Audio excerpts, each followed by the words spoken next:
In this video, we'll be covering three important grammar terms for sentence structure: modifying phrases, pronoun-noun agreement, and verb-tense agreement. Let's get right into it, starting with modifying phrases.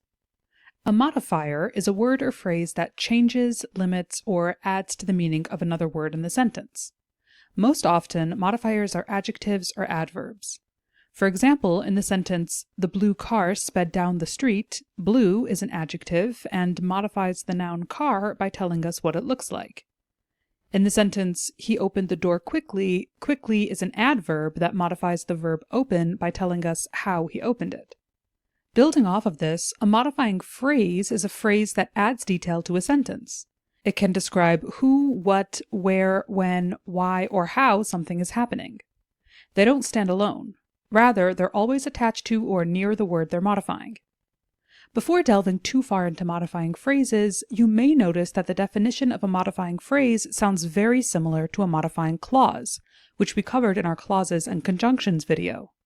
Let's take a minute to outline the difference between what we've covered, modifying clauses, and what we'll be discussing in this video, modifying phrases. Both modifying clauses and modifying phrases have the same basic job. They give us extra information about a word in the sentence, usually a noun or a verb. However, there is a key difference between them. A modifying clause includes a subject and a verb. That means someone or something is doing something inside the clause. A modifying phrase does not include a subject and verb. It's just a group of words working together to act like an adjective or adverb. For example, "The girl who won the race is my cousin." Here we have the independent clause, "The girl is my cousin," with the clause, "who won the race," working to describe her. We see a subject, who, and a verb, won. Because we see a subject and a verb, we know this is a modifying clause. In the sentence, "The girl with the blue dress is my cousin," we still have the independent clause, "The girl is my cousin." Here, the phrase "with the blue dress" also describes the girl, but it doesn't have a subject doing an action. It's simply giving us more detail. That's how we know it's a modifying phrase, which again is the subject of this video. For a more comprehensive review of modifying clauses, check out our video on clauses and conjunctions. That being said, let's get back to modifying phrases. There are three main types of modifying phrases: adjective phrases, adverbial phrases, and participial phrases. Let's take a closer look at these one by one, starting with adjective phrases. An adjective phrase gives more information about a noun. It answers questions like what kind or which one. For example, let's say we had the sentence, "The hen clucked happily." We might ask, which hen? In which case, we could insert the adjective phrase, "with 3 eggs in her nest," after the hen, giving us, "The hen with 3 eggs in her nest clucked happily." Most of the time, adjective phrases come right after the noun they describe, as we see here. Next, we have adverbial phrases. Adverbial phrases describe verbs, adjectives, or other adverbs. They answer questions like how, when, where, and why. For example, if we have the sentence, "He ran," we might ask, how did he run? We could add an adverbial phrase, "He ran with great speed." With the sentence, "They arrived," we might ask, when did they arrive? We could add the adverbial phrase before the concert began, giving us, "They arrived before the concert began." Again, notice how these phrases don't have subjects and verbs. They're simply adding a description to the sentence. And lastly, we have participial phrases. Participial phrases begin with a word that looks like a verb, usually a word ending in ed or ing, but the whole phrase acts like an adjective, describing the noun. For example, "Exhausted from her workout, she sat on the floor." The phrase "exhausted from her workout" works to describe the girl. In the sentence, "Stepping up to the microphone, the mayor addressed the crowd," stepping up to the microphone describes the mayor. As we said, participial phrases tend to start with words ending in ed or ing, as we see in these two examples. However, this isn't always the case. For example, in the sentence, "Known for his kindness, the teacher was loved by his students," "known for his kindness" functions as a participial phrase by describing the teacher, but it doesn't include a word ending in ed or ing. When it comes to any modifying phrase, keep in mind that they need to be placed near the noun they're modifying. If not, the sentence might end up confusing or grammatically incorrect, which brings us to our next topic, misplaced and dangling modifiers. A misplaced modifier is a modifier that's in the wrong spot in the sentence. Usually it's too far away from the word it's meant to describe, leading to confusion or even changing the meaning of the sentence. For example, in the sentence, she served sandwiches to the children on plates is meant to describe where the sandwiches are, on plates. However, because of the placement, the sentence reads like she served sandwiches to children on plates, as if the children are the one on the plates. To solve this, we need to put the modifying phrase right next to the word it's modifying. In this case, that would give us, she served sandwiches on plates to the children.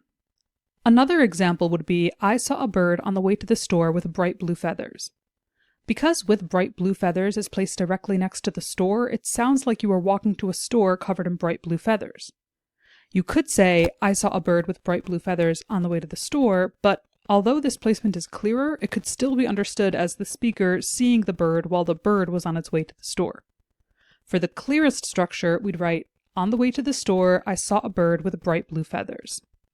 So a misplaced modifier is when the modifier is placed in the wrong spot in the sentence, but the word it's meant to modify is still there. A dangling modifier, on the other hand, is when the word being modified is simply not in the sentence at all. For example, flying over the city, the skyscrapers looked magnificent. Here, flying over the city is obviously meant to be modifying someone, but there's no person actually mentioned in the sentence. Because there's no person mentioned, it makes it sound like the skyscrapers are the one flying over the city. To fix this, we'd need to add a clear subject for the modifier. For example, flying over the city, I found the skyscrapers magnificent. Another example would be, running down the street, the backpack fell open. Again, because we're not told whose backpack fell open, running down the street sounds like it's modifying the backpack, as if the backpack itself was running down the street.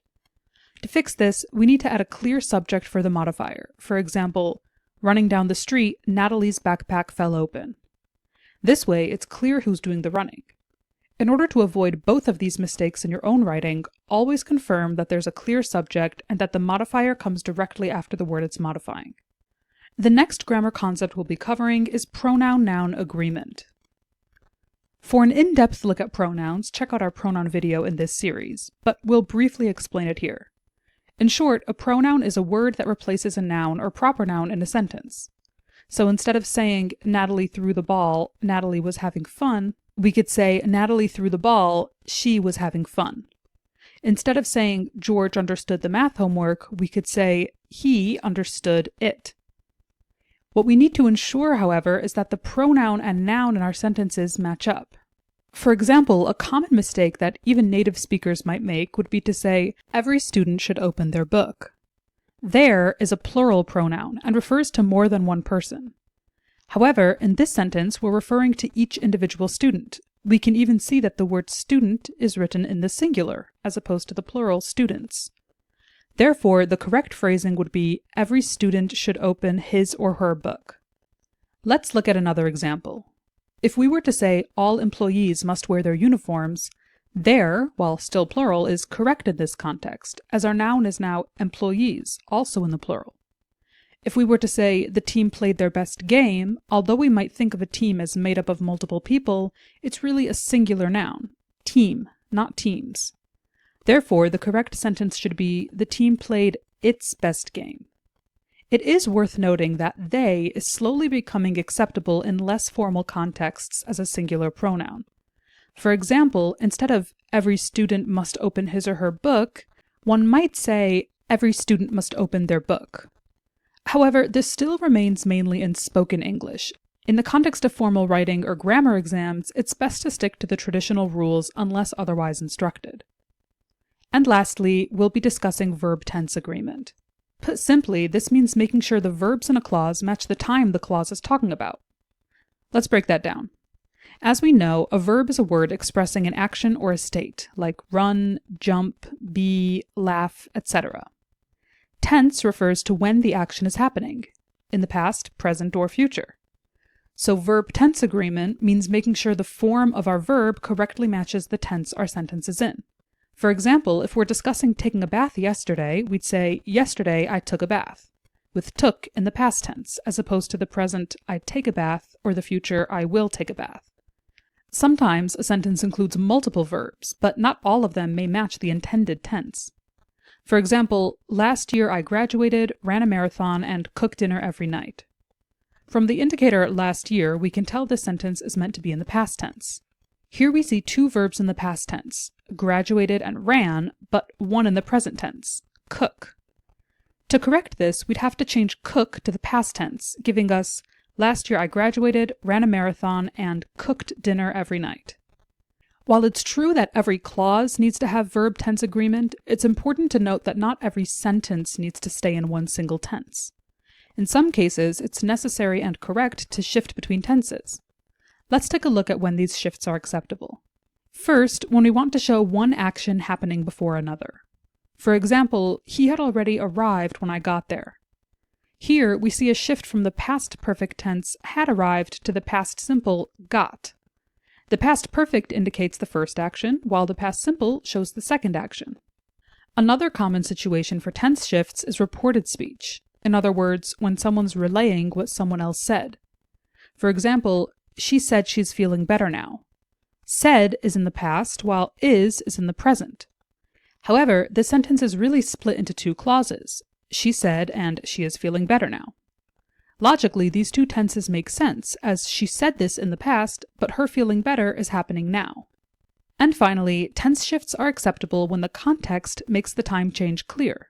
For example, I visited Italy and now I am back home. The shift from the past visited to the present am is logical because we're moving from an action that happened in the past to the current moment.